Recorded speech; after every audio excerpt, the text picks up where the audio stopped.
त्रालेयाचल वंश पावनकरि काशीपुराधीश्वरी भिक्षां देहि कृपावलम्बनकरी मातान्नपूर्णेश्वरी नानारत्न विचित्रभूषणकरि हेमाभराडम्बरी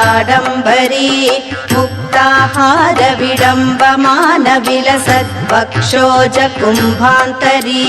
काश्मीरागरु वासिताङ्गरुचिर काशीपुराधीश्वरी भिक्षां देहि कृपावलम्बनकरी मातान्नपूर्णेश्वरी योगानन्दकरी रिपुक्षयकरी धर्मैकनिष्ठाकरी चन्द्रार्कानलभासमानलहरि त्रैलोक्य रक्षाकरी सर्वैश्वर्यकरी तपः फलकरी काशीपुराधीश्वरी